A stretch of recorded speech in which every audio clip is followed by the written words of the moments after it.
Assalamualaikum warahmatullahi wabarakatuh. Kali ini kelompok 6 akan mempresentasikan 14 tokoh psikologi terkenal dalam bentuk main-main. Yang pertama, Sigmund Freud dengan teorinya yang sangat terkenal yakni psikoanalisa. Freud menyatakan bahwa ada 3 tingkat kesadaran yaitu unconscious, preconscious, dan conscious. Freud menekankan bahwa perilaku manusia dipengaruhi oleh ketidaksadaran, konflik batin, dan pengalaman masa kecil. Kepribadian terbagi menjadi id sebagai kesenangan, ego sebagai penengah, superego sebagai moral.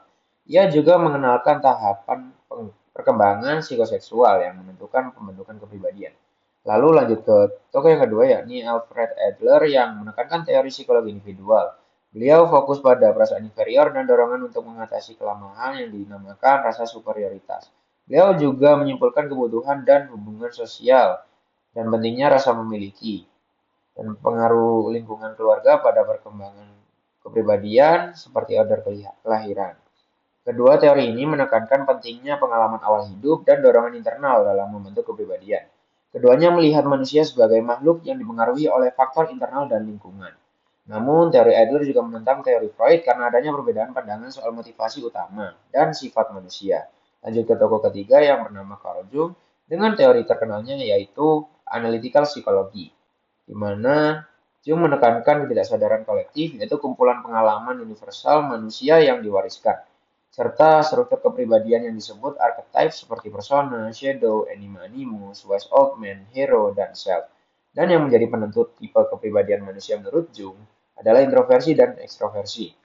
Ia juga menyoroti proses individuasi, yaitu pencapaian keutuhan diri melalui keseimbangan antara ketidaksadaran dan kesadaran. Beliau juga menekankan pentingnya keseimbangan antara aspek berlawanan seperti logika dan emosi. Teori Jung hampir sama dengan teori Freud yang menekankan ketidaksadaran sebagai pengaruh besar dalam perilaku. Namun ia berbeda dalam fokus pada ketidaksadaran kolektif dan spiritualitas. Lanjut ke tokoh keempat yang bernama Karen Horney dengan psikoanalitis sosial sebagai teori terkenalnya. Beliau menyampaikan bahwa basic anxiety tiap manusia muncul dari rasa tidak aman akibat hubungan buruk di masa kecil. Beliau juga menyimpulkan neurotic solution untuk mengatasi kecemasan yakni moving toward, moving away, and moving against. Beliau menekankan lingkungan keluarga dan budaya sebagai pembentuk kepribadian manusia karena menurut Horney, hubungan awal dengan orang tua membentuk rasa aman atau kecemasan dasar. Horney mengkritik pandangan Freud tentang seksualitas terutama consequence envy. Menurutnya perempuan tidak iri pada laki-laki secara biologis, melainkan pada status dan kekuasaan sosial yang dimiliki laki-laki.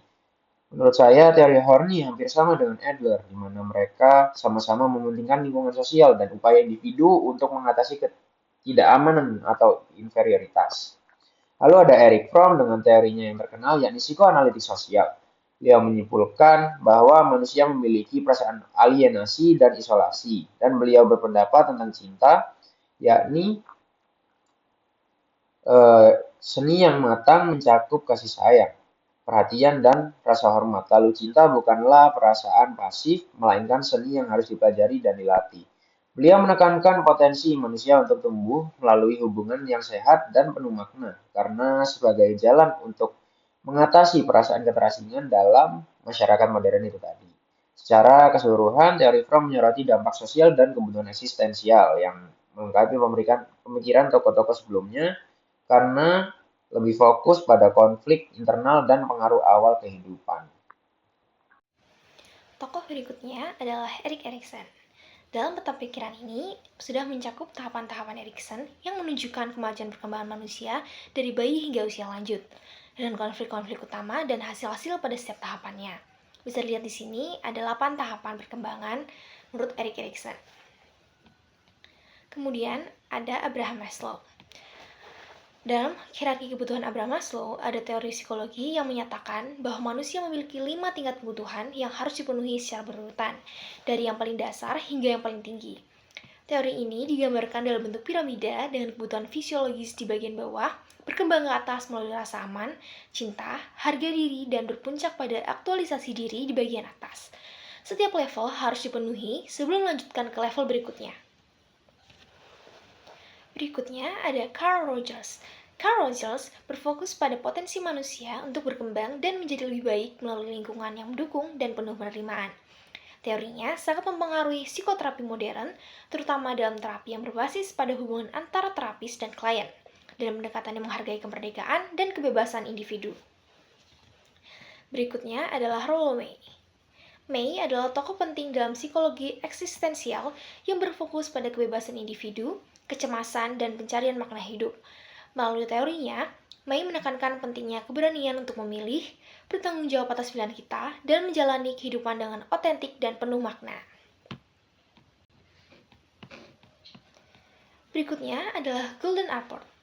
Allport adalah tokoh utama dalam psikologi yang memperkenalkan pendekatan yang lebih humanistik dalam memahami kepribadian dan menekankan pada peran traits sebagai faktor kunci dalam membentuk individu. Selain itu, ia berperan dalam menjembatani hubungan antara psikologi individu dan psikologi sosial, melalui karyanya yang mendalam mengenai prasangka dan identitas diri. Baiklah, tokoh selanjutnya yaitu M.K. Costa yang mencetuskan teori Big Five dengan mencakup 5 dimensi utama yaitu openness, conscientiousness, extraversion, agreeableness, and neutralism. Dimensinya dipengaruhi oleh basis biologis termasuk faktor genetik dan neurologis, serta komponen eksternal seperti lingkungan dan interaksi, karakteristik adaptasi, dan konsep juga peran dalam membentuk kepribadian seseorang. Model ini menekankan dalam membentuk kepribadian seseorang. Model ini menekankan stabilitas kepribadian seiring waktu sekaligus menunjukkan adaptasi terhadap lingkungan. Tokoh selanjutnya yaitu Eysenck yang memperkenalkan teori kepribadian berbasis biologis yang berfokus pada 3 dimensi utama. Yang pertama adalah psychotism yang mencerminkan agresivitas dan kreativitas dengan skor tinggi menunjukkan sifat impulsif, sedangkan skor rendah mencerminkan keramah tamahan. Yang kedua extraversion yang berhubungan dengan energi sosial, di mana skor tinggi menunjukkan individu yang ramah dan suka bersosialisasi, sedangkan skor rendah cenderung pendiam dan introspektif. Yang ketiga neutralism mengukur stabilitas emosional, skor tinggi menandakan kecemasan dan emosionalitas, sedangkan skor rendah menunjukkan ketenangan dan kestabilan. Eysenck menghubungkan ketiga dimensi ini dengan faktor biologis seperti genetik dan aktivitas saraf yang membuat kepribadian bersifat unik namun teratur. Selanjutnya yaitu Skinner. Skinner menjelaskan bahwa pelaku manusia dipengaruhi oleh lingkungan. Konsep utama dalam teorinya adalah penguatan reinforcement, yaitu memberikan penghargaan atau menghilangkan ketidaknyamanan untuk memperkuat perilaku. Ada 2 jenis penguatan positif yang memberi hadiah dan negatif yang menghilangkan hal yang tidak menyenangkan. Selain itu, Skinner juga berbicara tentang hukuman atau punishment yang bertujuan mengurangi perilaku buruk. Teori prekondensi operan Skinner menunjukkan bahwa perilaku dibentuk oleh konsekuensi yang kita dapatkan. Berbeda dengan Ford, Skinner menekankan bahwa kepribadian terbentuk oleh pengaruh lingkungan. Melalui penguatan dan hukuman, perilaku manusia bisa dikondisikan. Teori prekondensi operan Skinner menunjukkan bahwa kita belajar melalui konsekuensi dari tindakan kita. Selanjutnya, tokoh Bandura. Ia mengemukakan teori sosial kognitif yang menekankan belajar sosial melalui pengamatan. Melalui modeling, kita belajar dengan mengamati perilaku orang lain dan menirunya. Bandura juga mengajukan konsep self-efficacy, yaitu keyakinan pada kemampuan diri untuk mencapai tujuan. Teorik reciprocal causation mengungkapkan bahwa perilaku, faktor pribadi, dan lingkungan saling mempengaruhi. Bandura juga percaya bahwa kita memiliki human agency yang mencerminkan kemampuan kita untuk membuat pilihan yang mempengaruhi tindakan dan tujuan kita. Baiklah, sekian presentasi dari kelompok 6 tentang teori-teori kepribadian. Mohon maaf atas segala kesalahan, saya ucapkan terima kasih.